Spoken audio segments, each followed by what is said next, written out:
you know. We found part so 2. Oh my God, I'm gonna die. Please take care of my family. Make it a quick one. Right? That's what I'm going through. Oh my gosh. And it's just because it's falling, just an abrasive, sandblasting type of effect. I'm on this.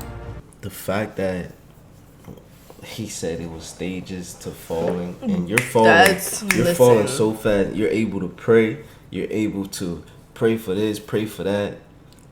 You're remembering what's going on. He said he realized it was his dad. He prayed for his wife and his daughter, and he prayed to make it a quick death. 3 things. That's crazy. That's, oh my goodness.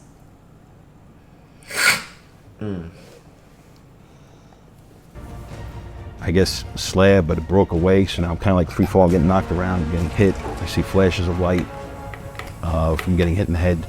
You know, somebody even say you see stars, right? You know, you see stars, you get hit, right? Either a punch or I was getting knocked around the head, my back. I just stayed tucked in, abrasive, and this is all happening quick, right? All those thoughts are going through my head, and then I see one big, boom, flash. Like, I knew that he didn't make it out. And I think I was actually on the phone with his aunt. So she's from Weehawken, and so she could like see everything like right across. And she was going to me like in broken Italian. No look, no watch, don't look, don't look, don't look, turn the TV off. And I just like dropped the phone, and I went outside, and I don't know, I just kind of felt like, how could I be here and there's this beautiful sky, right? And everything is peaceful, and there's birds and the trees, and I just watched Pasquale and all those people die. You know, and then it was just me and Hope. That's how I feel after the death. Like, after my grandpa died, it's making me emotional, but after my granddad died, I was like, how am I living in this world? And it's still like life just keeps going on, but he's not here. Like, oh my God, that shit.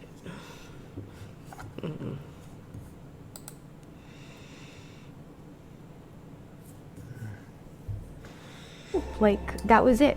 At that moment, it was gonna be just her and I. And I think the worst part of all of it was his parents. You know, they worked down in like Jersey City, and I couldn't get in touch with her. My mother-in-law, she worked in a coat factory. At some point, she must have saw on TV or whatever. My father-in-law worked construction out in the field, so we don't know how to get in contact with him.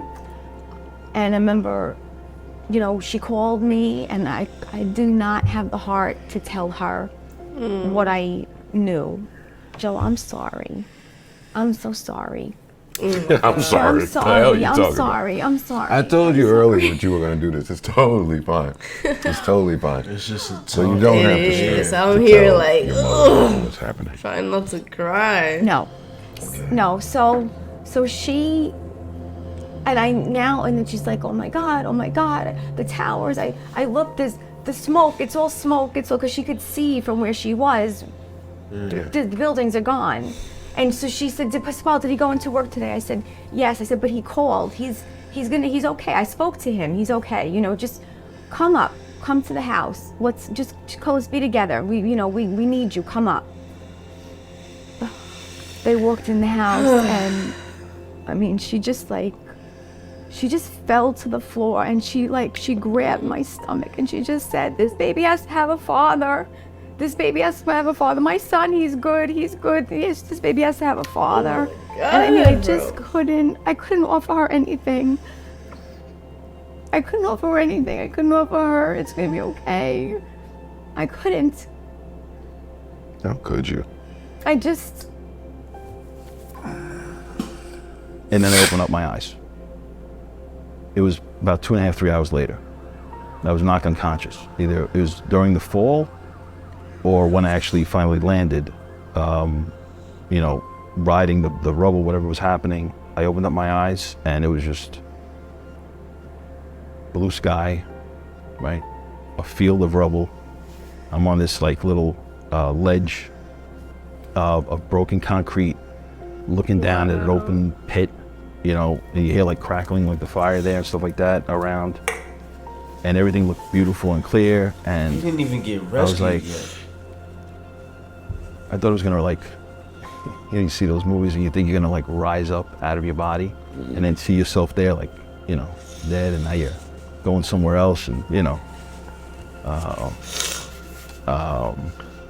stuff like that. So you kind of like feel like the Patrick Swayze movie, right? What is that? The Ghost, right? Ghost. You know, split second. I mean, I'm not laughing. I wasn't thinking of, but you know, like I was numb at that point. All I see is like, I knew because it was just a flash, and I opened up my eyes, and I'm thinking, wow, that's, you know, I'm dead, right? I gotta be dead. So I'm gonna float up out of my body and see myself. Wow, I have a headache. Because I'm here, I'm dead with a headache. Right?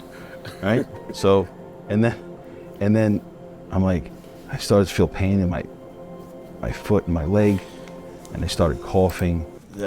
That's how you know you're not dead. When you start feeling pain. You know what I mean? Yo, this story is crazy. It is. If y'all haven't already, go check out part 1 and 2 of this story of this brave survivor of. Oh my God, it had me in tears. Like, talk about been through it. Probably if not, you know, one of the scariest moments that anybody could ever like live through. And then to wake up, you gotta turn sideways. To wake up,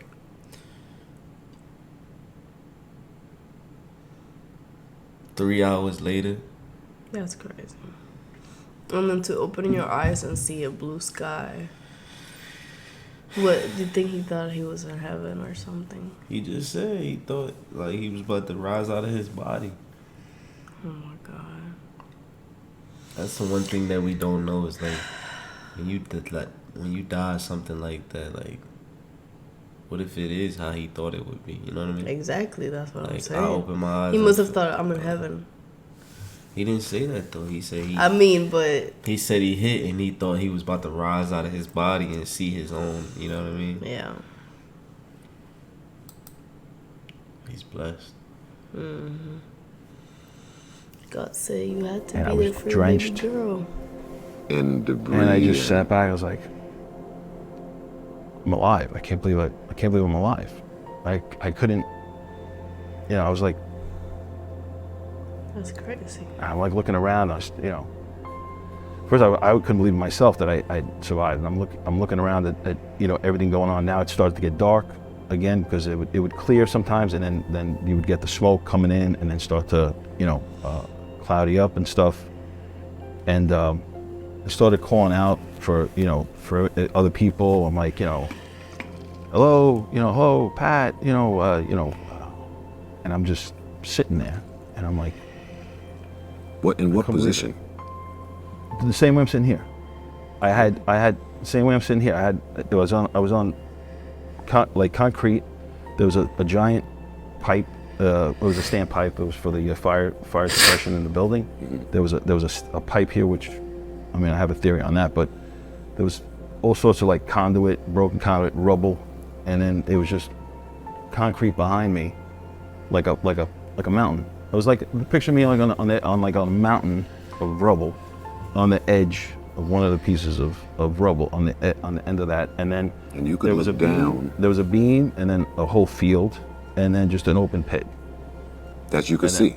that I could see down into. So there was no way I couldn't. I'm like, even at that moment, I'm like, you know, I didn't want to fall into that, or, you know, so but I had nowhere to go. And then I knew my foot was broken because I felt it was like, you know, felt like it was swelling and stuff. And I was just sitting there. I was just kind of calling out for help, just waiting, and just astonished myself. I was like, so I was knocked unconscious, like I said, probably, you know, looking back now, maybe 2-3 hours or so, something like that. And then I started to, you know, kept calling out every once in a while.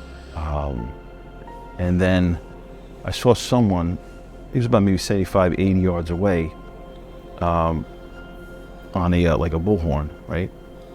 And I said, hey, hey, help, I'm over here. And he looked at me, he goes, yeah, he goes,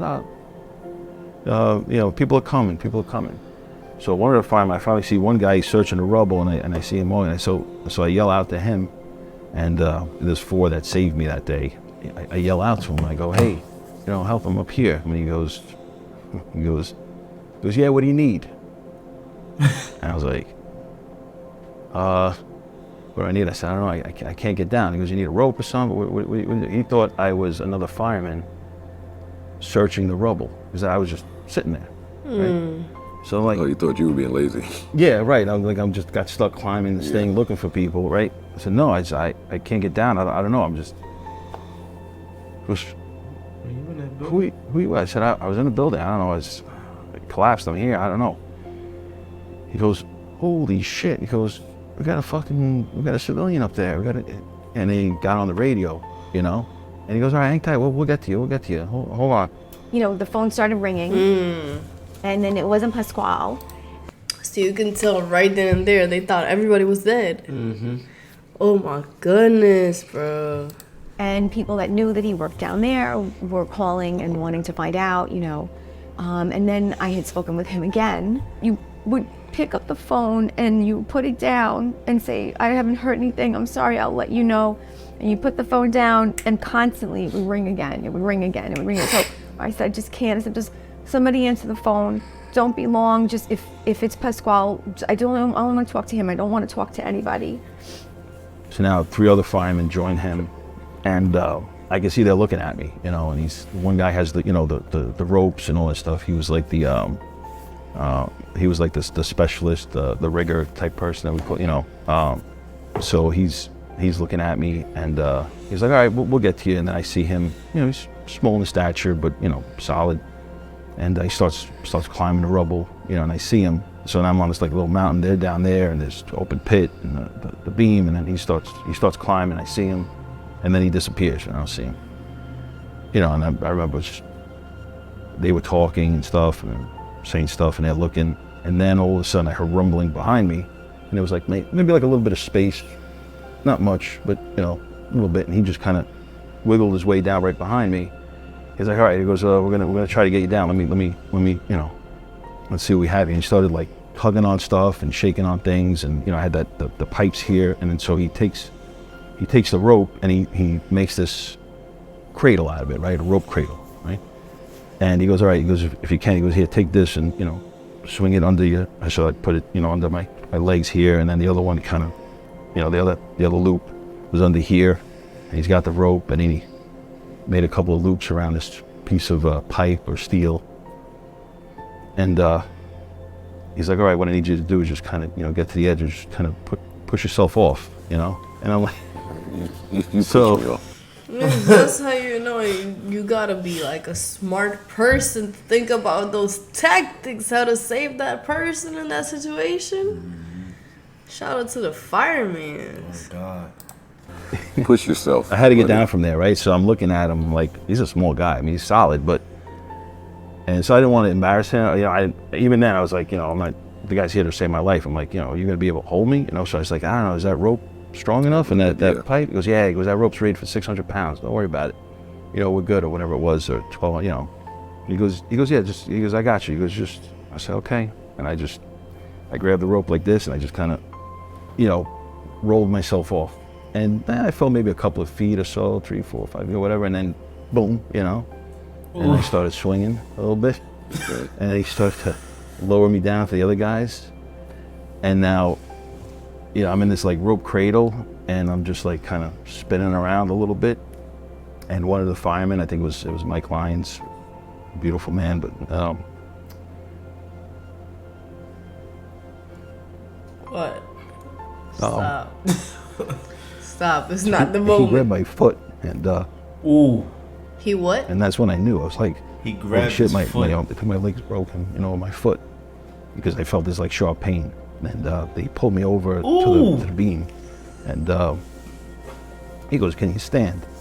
As they were lowering me, he was like pulling me over so I didn't fall into the pit, and then landed on the beam. So I got there, then the other fireman got in front of me, behind me, and he goes, "Can you stand up?" I said, "Yeah, let me try to stand up." So I put pressure on I stood up on my foot. I was like, "Ah." He goes, "We got some climbing to do." He goes, "You're gonna be able to get out of here." Oh my God. So I said, "Yeah, I'll try." So we started to make our way and pretty much climbing over this rubble to get out to the West Side Highway. And now they're behind me, make sure I don't fall. They still have kind of like a rope around me, and the pain was kind of getting to me at this point because it ended up being a fracture of my cuboid and my foot. What's that muscle or whatever it is? Cuboid. Cuboid, that's foot. Whatever that is. All I know is it gotta be painful.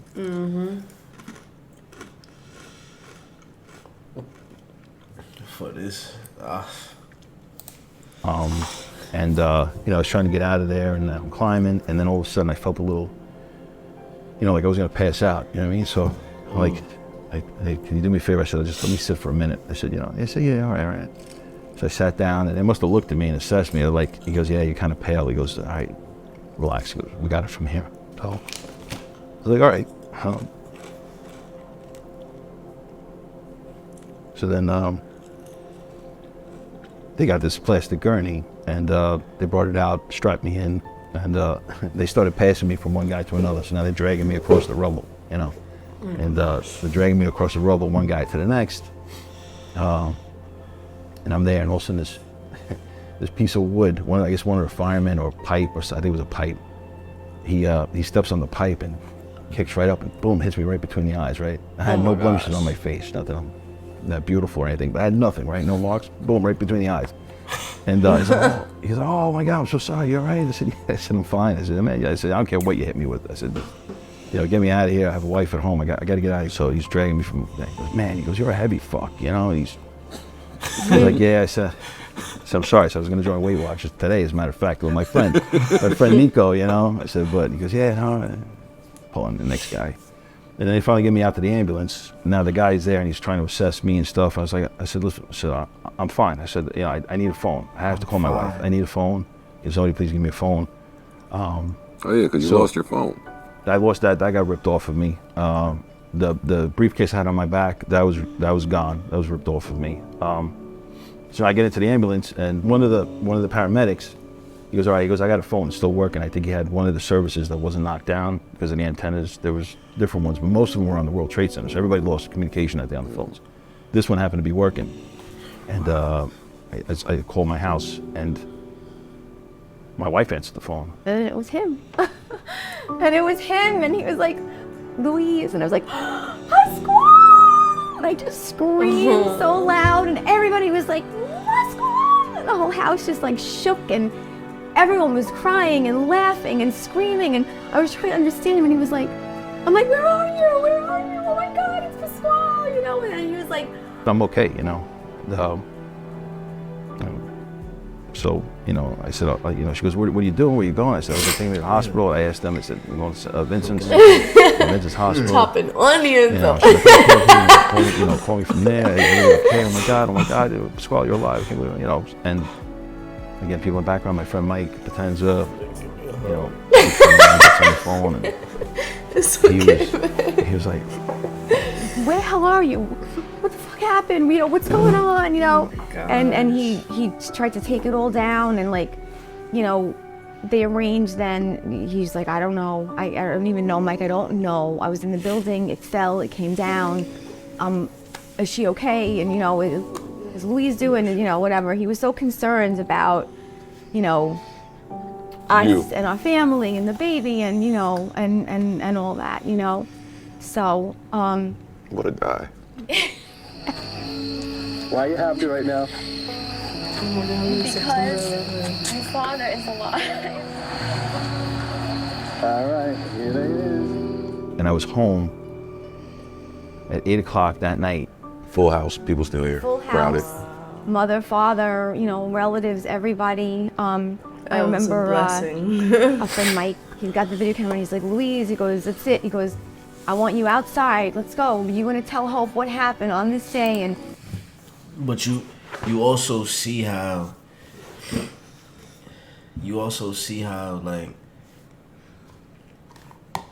obviously, we know when it's your time to go, it's your time to go. Mm-hmm.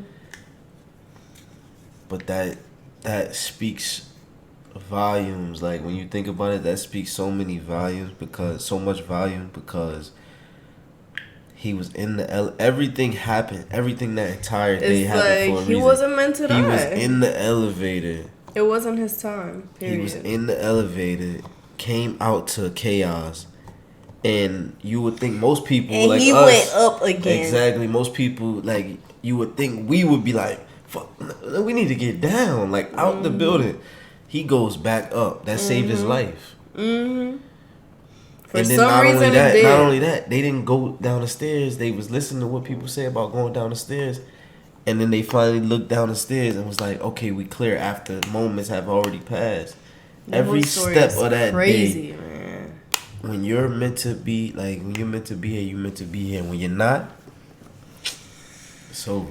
That's crazy. Let's watch a little bit more and see, man. Yeah, I gotta try it. Like, I'm going to be watching this after we done reacting, because this is crazy. How her father came home and, why are you happy right now? And, and I remember being there, I had the big belly and I was just like, oh man, your father's alive, and we'll deal with everything else afterwards. Let's look at see, him. let's That's him? let's get him home. That day? And all the people on the driveway here, and my father was there, and gave him a big hug. I was on crutches, so. Oh man. And then my mother, "You okay? You want something to eat?" So that was the first thing. Moms always. You're right. Did you eat? Come on, come inside. I'll take a sandwich, Mom. Yeah. I came inside to eat. Right. Found myself on the couch. Everybody was here. Nah, I ain't gonna hold you. I love how Joe is really living the moment right now. Yo, but this is just, why are all moms the same? No. All moms worry about their kids eating. But Joe been living through him through this whole story. No, though. seriously. We all have, but We Joe, all have, yeah. look. I know, he said, Joe "I'll is in take the a moment right sandwich, now. He's actually there right now. Yeah.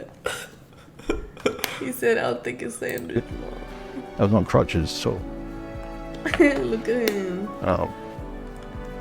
And then my mother, "You okay? You want something to eat?" So that was the first thing. You're right. Did you eat? Come on, come inside.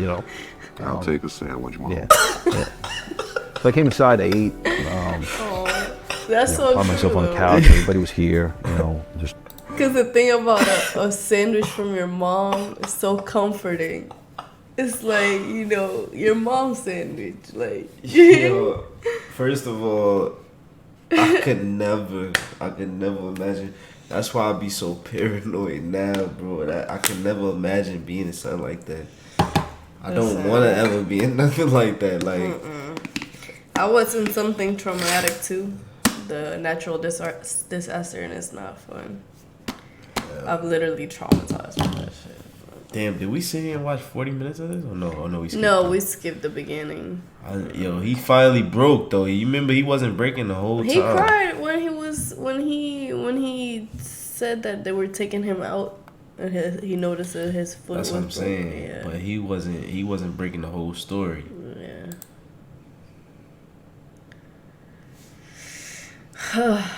Telling a story, and then it was great seeing them, and at that time I just wanted to process shit, just take it all in. So it wasn't until then that I actually saw the building and how it collapsed. And initially I thought maybe half of Manhattan was taken out at the time when I was sitting there in the rubble. I thought maybe part of the building just collapsed and toppled away from me, and that's why I survived. Goodness. When I actually saw it fall straight down, and I was in that concentration of forces. Oh, look at and the that dude. He was behind whatever the happened truck. in the middle, it's more miraculous to me that I was able to survive. Babe, but did you see? This was actually. Did you see how fast that building was coming down? That's what he was in. So he was like those levels, like That what he was- was hearing must have been like boom, boom, boom, boom, boom, boom, boom. Like, bro, what? It wasn't like boom, boom, boom. It was like boom, boom, boom, boom, boom, boom, boom, boom. Like all He of said it he fast. couldn't even make it back in the room.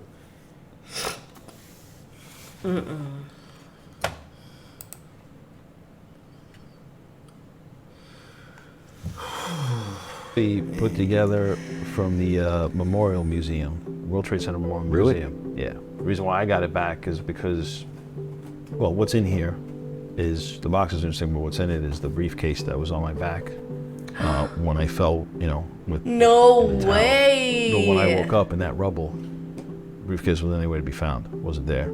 I would carry this with me on the train. I had a Walkman in there, you know, listen to music. Remember the Walkmans, right? Crazy, Had a man. Walkman in there, and bills that I would pay, like at work, you know.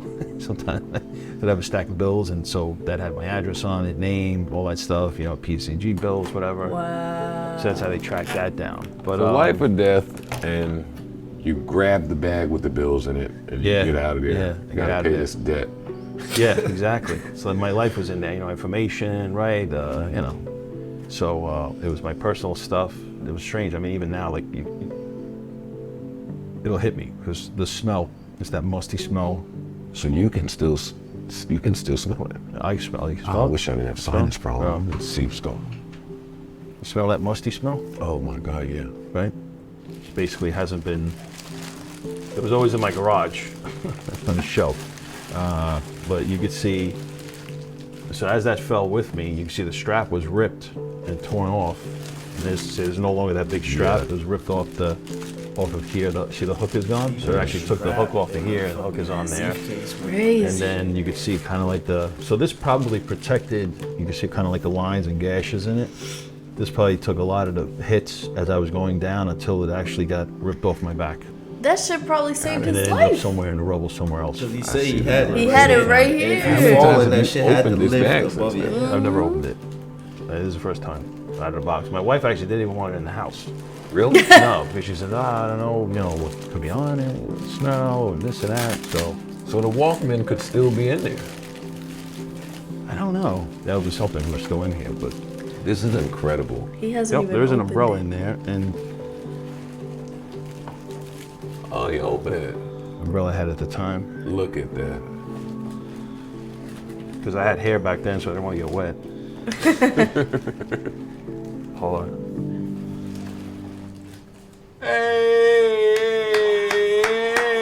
Wow. Untouched. It's not even broken. Wow. Intact. Look at that. Louise, I found the Walkman. Look how we were living I actually before thought the iPod I actually came thought I out. took it out. The headphones are still in. That's crazy. You might have a tape in there. Yeah, that's what I don't know. Nope, no tape. All right, no tape. That was a radio day. I spoke to my friend Nico. He was, you know, here when I got here. I said, Nico, I don't know if anyone else survived that. I said, I can't imagine, you know. And I said, I hope they did. I said, have you heard anything? You know, he says, no, I haven't heard anything. Look at the Never saw people. Pat again. Pat, Steve, Franco, Susan. There has to be an immense level of gratitude. Like, I even felt gratitude walking into your home. Like, you just can feel it. On the other side of that, there would have to be a really crazy survivor's guilt happening. A lot of people died, you know, that day. You know, civilians, firemen, police, you know, people's, you know, brothers, sisters, sons, mothers, fathers. What about the 6? Since that day for They you, is was it more above him. gratitude or Oh guilt? my gosh. I went through stages. It was, you know, so sitting here on that couch day after day, I mean, I went through the motions. I was kind of like, best way to describe it is, you know, because now my wife's pregnant. How do you even at that point feel okay to bring a child into a world now that is so turned upside down, you know? So I don't think that he could really make any sense of any of it. Was there like a relearning process to your husband? Like, okay, let me learn who my partner is now after this. Yeah, I mean, in some ways, yes, I can remember a lot of it, especially like the beginning after that and the months that followed. And a lot of it, like, I tried to understand, but I wasn't him, so I couldn't really understand it. you know, and everybody would say to him, you know, Pasquale, you're the luckiest guy in the world, you know, you're like, look what you've got. He would feel this horrendous amount of guilt, you know, for a lot of people that weren't as fortunate. I know when Hope was born, I remember him saying, well, thank God this takes a little bit of the focus off of me right now. Like, you know, we're focused on her right now. There's this new baby that we are going to give so much love to, and, you know, just really make her our new like world now, you know. But there were a lot of times where I think like he wanted to be more in that world, but you think that's enough? Like he couldn't. You know, there was news articles of women that were, you know, pregnant at the time, and, you know, Yeah, man. That story is... You guys have to go check out part crazy. 1. Part 2, excuse me. I was so invested I couldn't even talk for the most part. It's just like everything. The fact that he even got his suitcase back, like, that's unbelievable. Like, he was literally protected by the higher power that day, because his purpose, it still wasn't completed in Earth, whatever it was. Like, bro, it was crazy. Yeah, that was Joe. Thank you for putting out this type of content and getting these type of people and people that really mean something to the world on your platform, because this right here is what's powerful. It makes you, for me, it kind of makes me think that this is why it's so important to just be thankful every morning, every day. For sure. And tell your loved one, like, imagine if he argued with his wife that day or anything, man. So it's like, nothing is worth it until it's worth it, you know what I mean? So honestly, like, and I'm not even saying this because you just mentioned it, you know, you and I, we always talk about this. Right. But, like, it's something about myself that I'm, like, such a grateful person, like, about everything that I have, literally. Right. Like, every day I just think about everything that I have, and I'm so grateful. And it's like, yes, you have to be grateful for what you have, because it's like, look at the stories. Like, people go through real shit, man. So, if, like I said, y'all go check out the other one so y'all can feel what this man felt in Pasquale. It's so intense, like, so the story. Like, you're gonna be like glued to the screen because it's like intense. Facts. So, I'm definitely checking out all of the other Joe Budden content. Oh God, even though I didn't recognize him at first. I'm sorry, my man. we just subscribed just now. Too, no, seriously. So I probably already subscribed to my other channel. And the other channel, yeah. Yeah, alright, we gone. Out.